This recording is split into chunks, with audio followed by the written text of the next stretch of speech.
Well, a major milestone for Israel in its war on terrorism, the IDF has dismantled Hamas's military capabilities in northern Gaza. And now they can focus on other parts of the Gaza Strip. Israel is also facing growing attacks from Hezbollah along the border with Lebanon. Well, CBN Middle East correspondent Julie Stahl has that story. Israeli Prime Minister Benjamin Netanyahu is making it clear Israel must continue its battle in Gaza until it achieves total victory.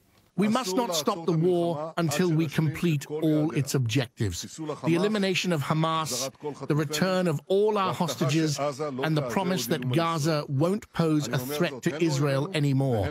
Over the weekend, IDF spokesman Rear Admiral Daniel Hagari explained some of the challenges of the war in a briefing to the nation. He says one of the main goals is dismantling Hamas. Hamas battalions use a complex underground system with infrastructure to manufacture weapons, war rooms, command and control centers, and the capability to launch rockets from above and below ground. The terrorists move between different areas in the Gaza Strip using this infrastructure, allowing them to do so covertly. Hagari said there are 5 objectives: eliminating Hamas commanders, ground combat against the terrorists, gather intelligence from computers, maps, communication devices, locate and destroy rockets, weapons, and sites where they are manufactured, and destroy the underground infrastructure.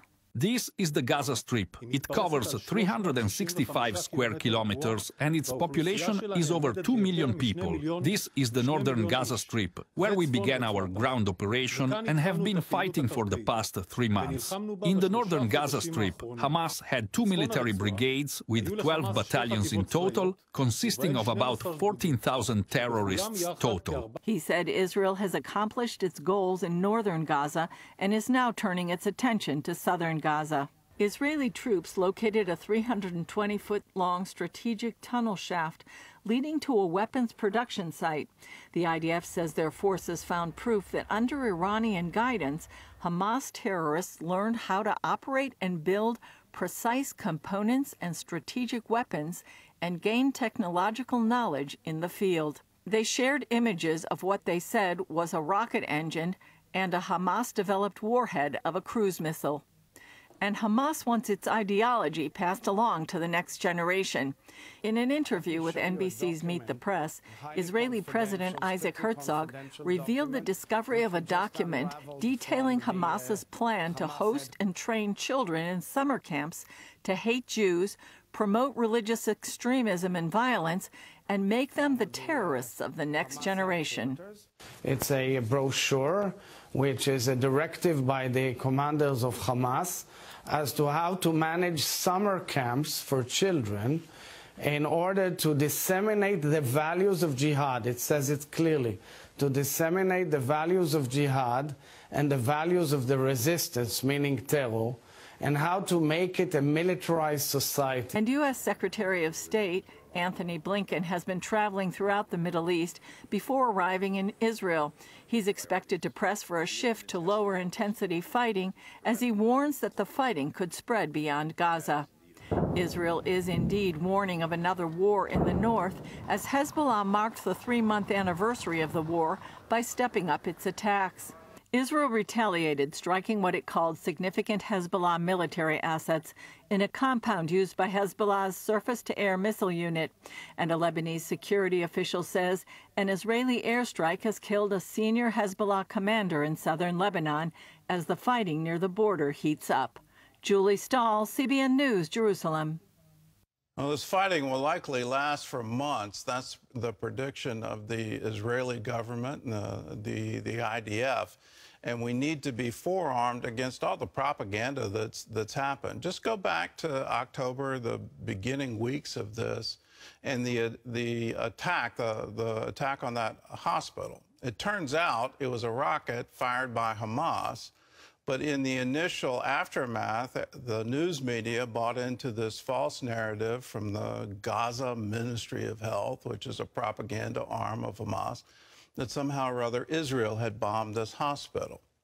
Then Israel comes out and says, well, underneath that hospital is a network of tunnels And the terrorists are using it. Hamas is using this to both manufacture weapons, to hide their soldiers, and to have communication networks. Well, that was absolutely laughed at in the media and in commentary, and it turns out all of it is true.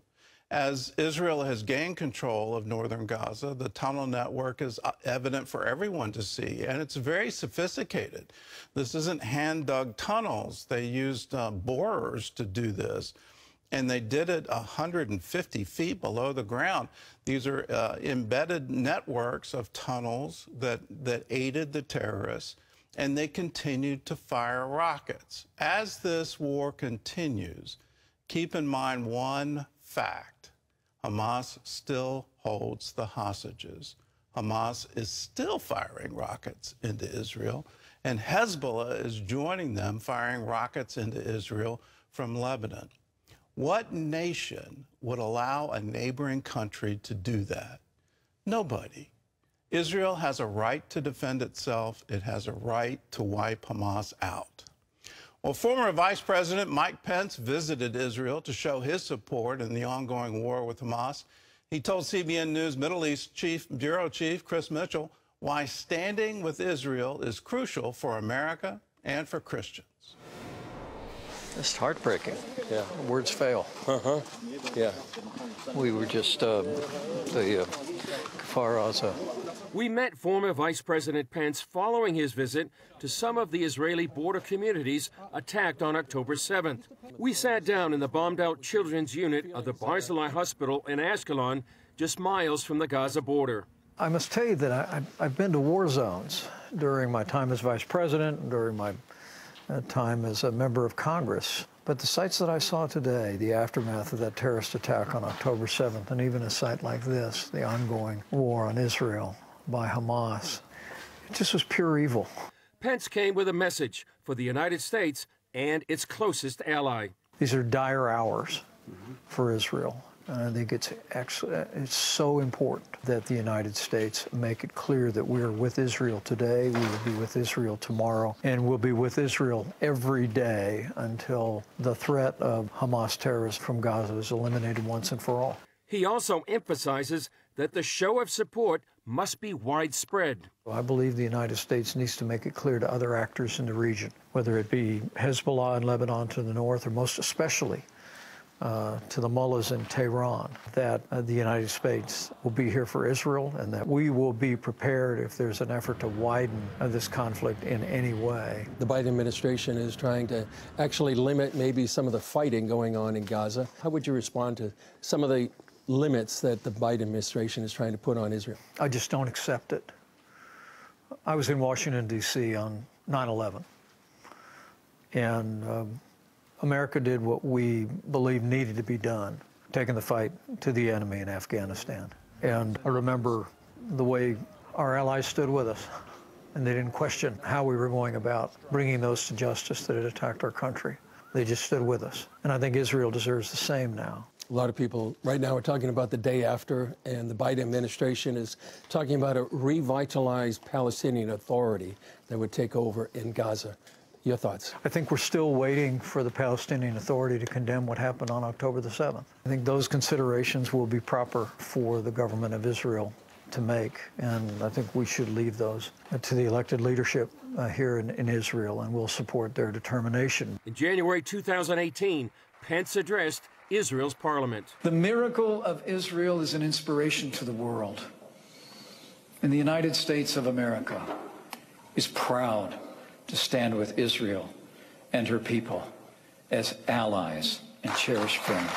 As I said in that speech, we stand with Israel because her cause is our cause, her values are our values, and her fight is our fight. And I really believe that this is a moment where that relationship has been more important than ever before. Chris Mitchell, CBN News, Ashkelon, Israel. That relationship is more important than ever before, and we need to stand strong with Israel.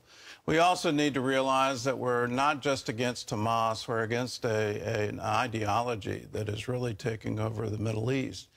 And whether it's Iran saying, well, if we march on Jerusalem, we'll have the Mahdi appear, or the Hamas, which says we have to wipe Israel out. We have to remove all non-Muslims from Palestine. These are ideological statements that they absolutely believe. They aren't just making it up. They really believe that. And when you look at what has happened to the Christian population in the Middle East, whenever the radical Muslims take over, it's absolutely horrific. It's absolutely horrific in Iraq, in Syria, in Lebanon, in the West Bank. The Christian population has been decimated. The only place in the Middle East where the Christian population is growing is Israel. Let us pay attention to that and realize we need to stand with Israel.